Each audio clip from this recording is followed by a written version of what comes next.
इस वीडियो में हम ये भी जानेंगे कि कौन सा प्रश्न कौन से साल में आया हुआ है और अब की बार होने वाले मैट्रिक एग्जाम में उसका कितना आने का चांस है। तो फ्रेंड्स, कैसे हैं आप लोग। आज हम लोग क्लास 10 के ज्योग्राफी यानी कि भूगोल के चैप्टर 1 जिसका नाम है भारत संसाधन एवं उपयोग, इंडिया रिसोर्सेज एंड यूटिलाइजेशन के बारे में सभी महत्वपूर्ण ऑब्जेक्टिव को देखेंगे जो कि आपके मैट्रिक एग्जाम के लिए बेहद ही महत्वपूर्ण है। और फ्रेंड्स, एक बात आपको हम क्लियर कर दें कि ये जो है सेट 2 है, आप इसको ध्यान रखेंगे। यानी कि सेट 1 इसका आपको चैनल के प्लेलिस्ट में मिल जाएगा और वहां पर आपको ऑल सब्जेक्ट ऑल चैप्टर यानी कि सभी सब्जेक्ट के सभी चैप्टर से ऑब्जेक्टिव उपलब्ध है। आप वहां जाकर के चैनल में प्लेलिस्ट में जरूर जाएं और सभी ऑब्जेक्टिव को जरूर देखें और वैसे ऑब्जेक्टिव दिए गए हैं उसमें जो कि आपकी मैट्रिक एग्जाम के लिए बेहद ही महत्वपूर्ण है। तो चलिए हम इस वीडियो को शुरू करते हैं और देख लेते हैं इस सेट 2 के ज्योग्राफी के सभी ऑब्जेक्टिव जो कि किसी न किसी साल प्रश्न ये आया हुआ है। तो इसलिए वीडियो में अंत तक बने रहेंगे और सभी ऑब्जेक्टिव को ध्यानपूर्वक देखेंगे। तो चलिए फ्रेंड्स, हम इस वीडियो को शुरू करते हैं, लेकिन उससे पहले फ्रेंड्स आप वीडियो को एक लाइक जरूर कर देंगे और साथ ही चैनल को भी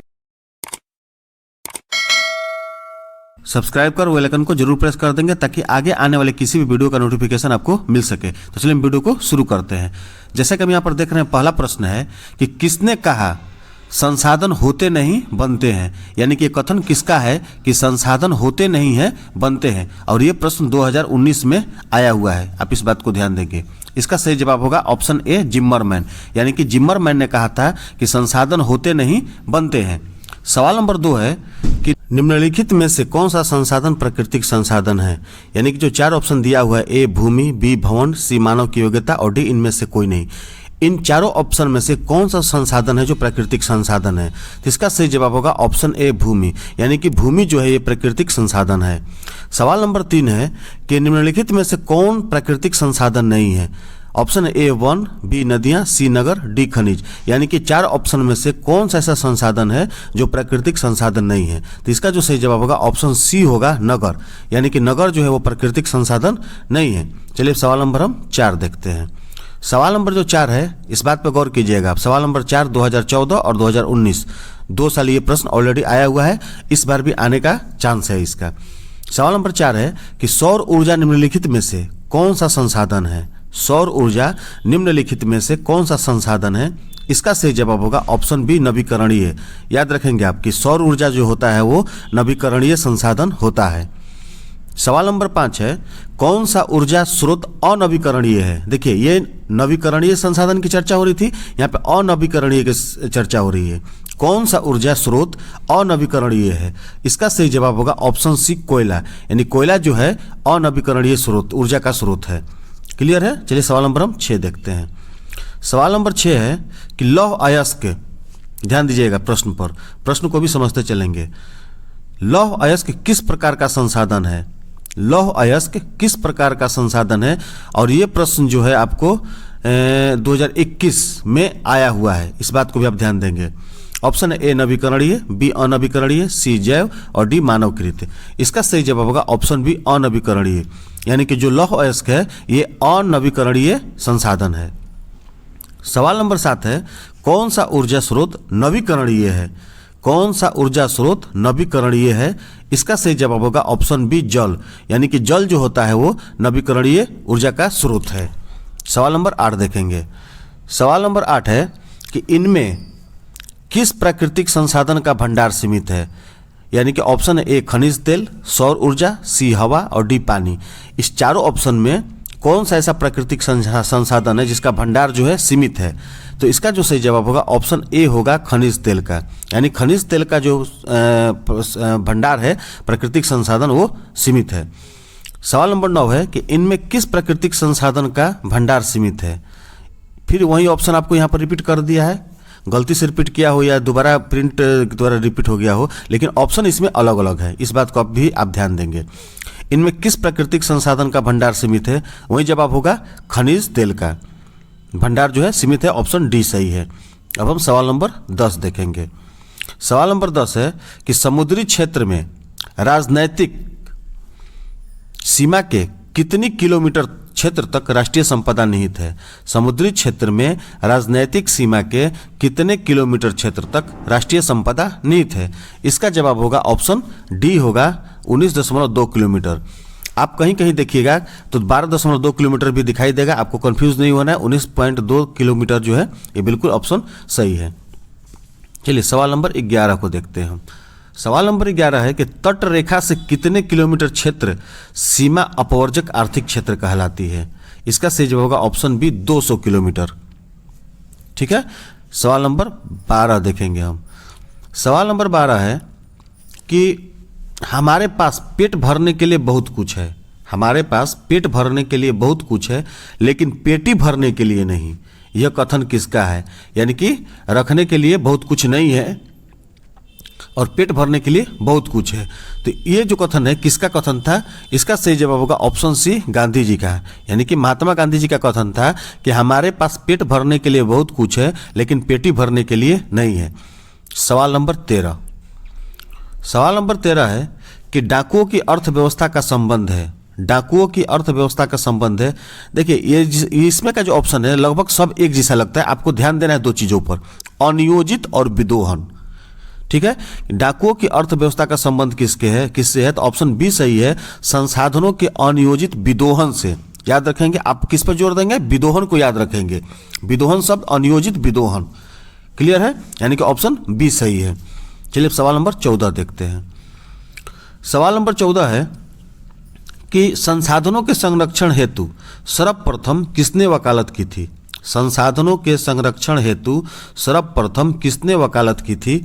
इसका सही जवाब होगा option B, club of Rome ने। सवाल नंबर 15।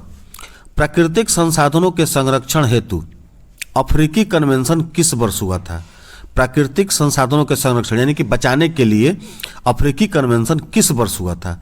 इसका सही जवाब होगा ऑप्शन बी, 1968 ईस्वी में। यानी कि 1968 ईस्वी में प्राकृतिक संसाधनों के संरक्षण हेतु अफ्रीकी कन्वेंशन हुआ था। सवाल नंबर 16। प्रश्न को रिपीट करना मजबूरी है फ्रेंड्स, इसलिए कि जब फ्रेंड्स प्रश्न को रिपीट करते हैं तो आपके दिमाग में कहीं ना कहीं सेट करता है कि प्रश्न क्या था और उसका जवाब क्या होना चाहिए। सवाल नंबर 16 है कि प्राकृतिक संसाधनों के संरक्षण 1968 ईस्वी में कौन सा कन्वेंशन हुआ था? यानी कि प्राकृतिक संसाधनों को बचाने के लिए 1968 ईस्वी में कौन सा कन्वेंशन हुआ था? देखिए 15 और 16 का जो 15 नंबर जो प्रश्न है 16 से कनेक्शन है और 16 का 15 से कनेक्शन है।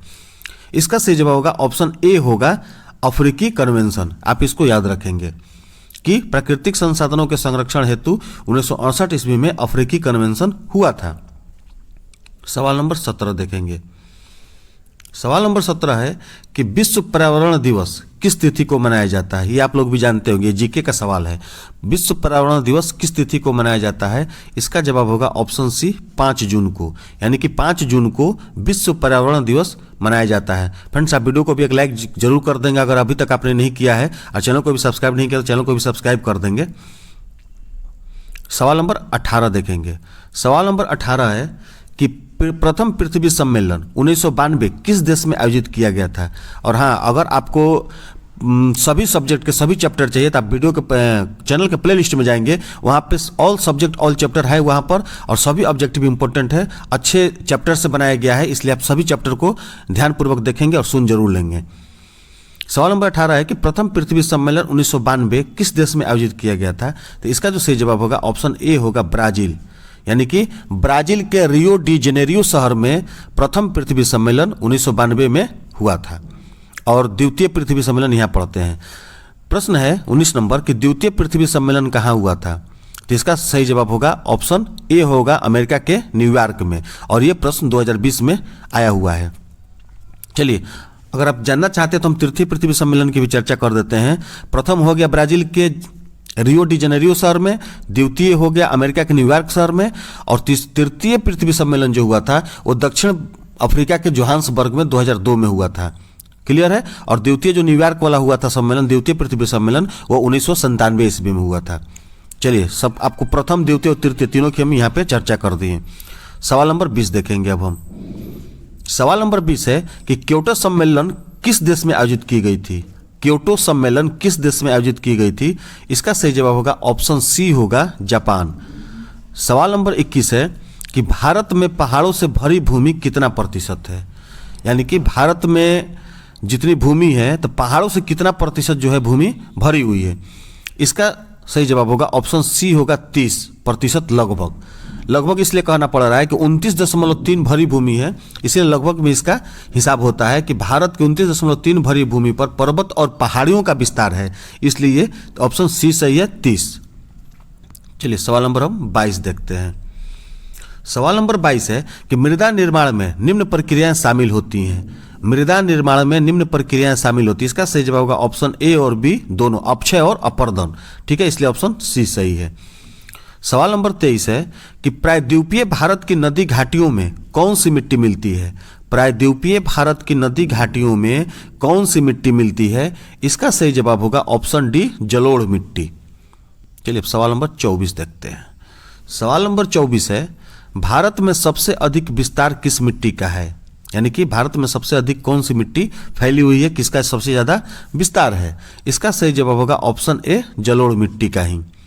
सवाल नंबर 25 है पुरानी जलोढ़ मिट्टी को क्या कहा जाता है। पुरानी जलोढ़ मिट्टी को क्या कहा जाता है, इसका ऑप्शन ए सही है बागर, यानी कि पुरानी जलोढ़ मिट्टी को बागर कहा जाता है। सवाल नंबर 26 है कि जलोढ़ मिट्टी में कौन सा तत्व प्रचुर मात्रा में पाया जाता है। जलोढ़ मिट्टी में कौन सा तत्व जो है प्रचुर मात्रा में पाया जाता है, तो इसका जो सही जवाब होगा ऑप्शन ए होगा पोटास। और इसके अलावा फ्रेंड्स चूना भी प्रचुर मात्रा में पाया जाता है, आप इस बात को याद रखेंगे। सवाल नंबर 27 है कि भारत की सबसे उपजाऊ मिट्टी है, यानी कि भारत में जो सबसे उपजाऊ मिट्टी है वो कौन है, सबसे ज़्यादा उपजाऊ मिट्टी, इसका जो सही जवाब होगा ऑप्शन बी होगा जलोढ़ मिट्टी। क्लियर है। सवाल नंबर 28 देखते हैं।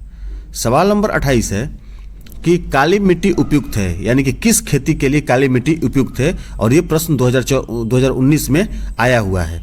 इसका सही जवाब होगा काली मिट्टी जो है कपास की खेती के लिए उपयुक्त है। सवाल नंबर 29 है कि इनमें से किस राज्य में काली मृदा पाई जाती है, यानी कि जो ऑप्शन दिया हुआ ए जम्मू और कश्मीर, बी झारखंड, सी राजस्थान और डी महाराष्ट्र।